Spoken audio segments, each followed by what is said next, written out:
Shut up and sit down. अब आइए हम लोग देखते हैं 13.2 द चीफ मिनिस्टर। अब हम लोग पढ़ेंगे चीफ मिनिस्टर के बारे में। ठीक है, अभी तक आगे तक हम लोग बहुत सारे लोगों के बारे में पढ़ चुके हैं। चीफ मिनिस्टर कौन होते हैं? मुख्यमंत्री होते हैं। Each state has a council of minister to aid and advise the governor in the exercise of his function. हर एक राज्य में मंत्रिमंडल होते हैं जो कि अपने राज्यपाल को, गवर्नर को मदद कर सके, सलाह दे सके ताकि वो अपने कार्य को पूरा कर सकें। Chief minister is the head of the government in the state. राज्य में जो सरकार चल रही है उसके जो प्रमुख हैं, सबसे ऊपर हैं, वो होते हैं चीफ मिनिस्टर, मुख्यमंत्री।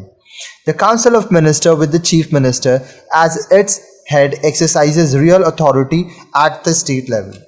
अब जो मंत्रिमंडल होते हैं अपने मुख्यमंत्री के साथ, वो वास्तविक में अधिकारों का इस्तेमाल करते हैं राज्य स्तर पर। तो जैसे देखिए, अगर मैं नेशन की पूरी बात करूं, ठीक है, नेशनल अगर मैं बात करूं, नेशन राष्ट्रीय स्तर पर होते हैं प्राइम मिनिस्टर और स्टेट लेवल पे होते हैं चीफ मिनिस्टर, सीएम।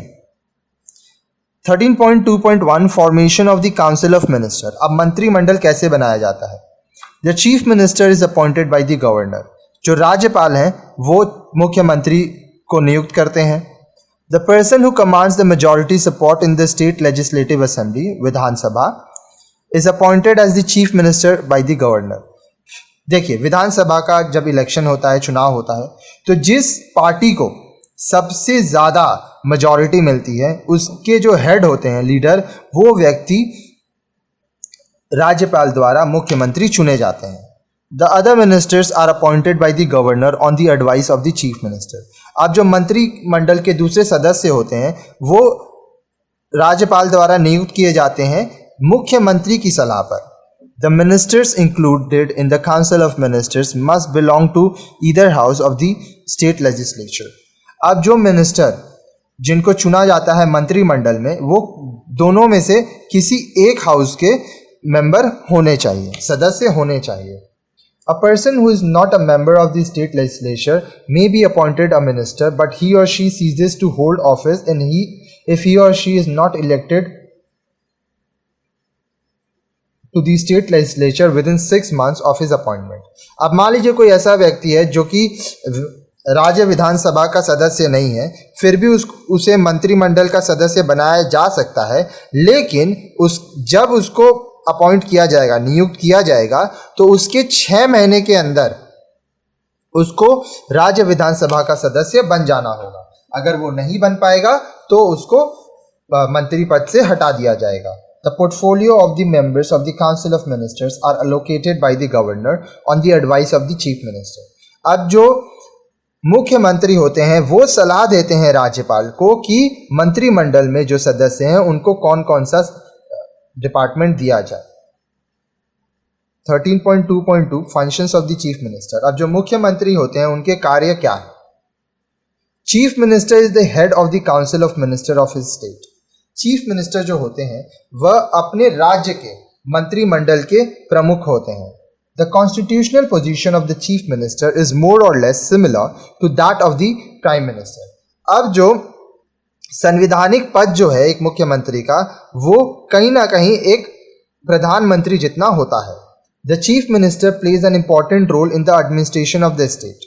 अब जो मुख्यमंत्री हैं वह राज्य को चलाने में, राज्य में जो काम हो रहा है उसको चलाने में उनका प्रमुख कार्य होता है। ठीक है, अब जो प्राइम मिनिस्टर है उनका राष्ट्र को चलाने में। ठीक है, अब देखिए छोटे छोटे राज्य मिलके राष्ट्र बनते हैं। We can discuss this his functions as follows. तो आइए हम लोग मुख्यमंत्री के कार्यों के बारे में पढ़ें। Chief minister is the real head of the state government. राज्य सरकार का जो असली प्रमुख होता है वो होता है मुख्यमंत्री, chief minister. Ministers are appointed by the governor on the advice of the chief minister. जो मंत्री हैं वो कौन नियुक्त करते हैं? राज्यपाल। किसके सलाह पे? मुख्यमंत्री में। तो देखा जाए तो मुख्यमंत्री ही चुन रहे हैं अपने मंत्रियों को। The governor allocates portfolios to the minister on the advice of the chief minister. अब जो राज्यपाल हैं वो मंत्रियों को बताते हैं कि उनको किस क्षेत्र में काम करना है और ये सलाह कौन देता है? मुख्यमंत्री देते हैं राज्यपाल को कि किस मंत्री को कौन सा डिपार्टमेंट दिया जाएगा। Chief minister presides over the cabinet meetings.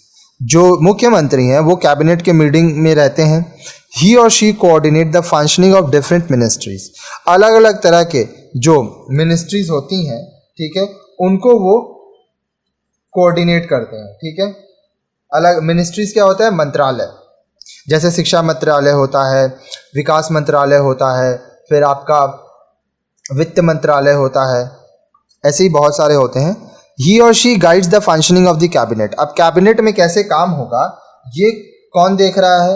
ये गाइड कौन कर रहा है? मुख्यमंत्री। ठीक है, कैबिनेट का मतलब मंत्रिमंडल। Chief minister plays a key role in framing the laws and policies of the state government. राज्य सरकार की क्या क्या कानून होगा, क्या नीति होगा, ये कौन बनाता है? इसको बनाने में मुख्यमंत्री का बहुत अहम रोल होता है, कार्य होता है। Bills are introduced by the ministers in the state legislature with his or her approval. मुख्यमंत्री के अनुमति के साथ ही कोई भी मंत्री किसी बिल को राज्य विधानसभा में लाते हैं। He or she is the chief spokesman of the policy of his government both inside and outside the state legislature. दोनों ही राज्य विधानसभा के अंदर और बाहर सरकार की जो नीतियां हैं उसके बारे में बात करने के लिए मुख्यमंत्री ही होते हैं, वो होते हैं चीफ स्पोक्सपर्सन।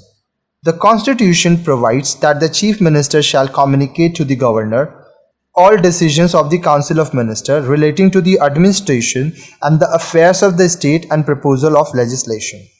हमारे संविधान में यह है कि जो मुख्यमंत्री हैं उनको सारा जो काम है वो राज्यपाल को बताना होगा कि वो क्या क्या निर्णय ले रहे हैं, उनके मंत्रिमंडल से क्या निर्णय हो रही है, कार्य संबंधी, प्रबंधन संबंधी जितने भी होते हैं, फिर राज्य में क्या क्या काम हो रहा है और क्या क्या प्रपोजल्स है विधानसभा का, विधानमंडल का। The chief minister furnishes such information relating to the administration of the affairs of the state and proposal for legislation as the governor may call for.